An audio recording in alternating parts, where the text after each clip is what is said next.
Usai resmi mualaf, Richard Lee akan bangun masjid mewah senilai 1 miliar rupiah. Dr. Richard Lee tampaknya sudah memantapkan diri untuk menjadi mualaf. Pasalnya, setelah beberapa waktu lalu dikabarkan memeluk agama Islam, dokter kecantikan tersebut akan membuat masjid mewah dengan dana yang fantastis. Keinginan Richard Lee itu diungkap oleh Ustaz Dery Sulaiman pada podcast kanal YouTube NFC Channel baru-baru ini. Sang Ustaz membeberkan bahwa Richard Lee telah menyiapkan dana sebesar 1 miliar rupiah untuk membangun masjid. Namun, pembangunan masjid belum bisa dimulai, sebab suami Reni Effendi itu masih mencari tanah yang pas. Nih, aku siapin dulu 1 miliar, dikasih tahu, cuma gua nggak terima duitnya, belum dapat tanahnya. Kalau dapat tanahnya, dia langsung kasih duit 1 miliar untuk bangun masjid, kata Ustaz Dery Sulaiman, mengulang perbincangannya dengan Richard, dikutip pada tanggal 17 Februari tahun 2025.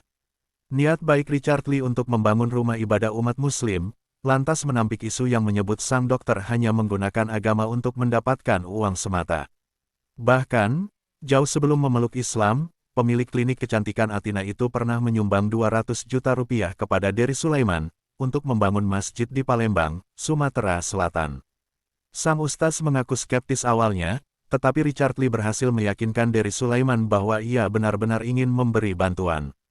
Pertama aku bangun masjid di Palembang, di kotanya Dr. Richard. Dari tahun 2021, sekarang udah hampir jadi, waktu podcast, pertama kali aku jumpa dia bilang, dia minta maaf, boleh nggak Ustaz saya ikut bantu masjid? Ungkap Dery Sulaiman. Dia melanjutkan, saya bilang, dengan niat apa dulu mau bantu? Kalau niat menghinakan saya enggak terima. Tapi kalau memang ada niat baik ingin memuliakan enggak ada masalah. Kemudian, Ustaz Dery Sulaiman mengatakan kembali jawaban Richard Lee kala itu. Saya betul Ustaz, tanya sama karyawan saya berkali-kali, bilang pengen bangun masjid. Dan dia bantu lebih dari 200 juta, langsung transfer ke masjid, bukan ke saya. Kini, Richard Lee dikabarkan sudah sah memeluk agama Islam sejak 2 tahun lalu.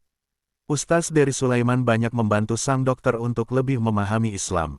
Ia juga yang membantu Richard Lee untuk mengucapkan 2 kalimat syahadat.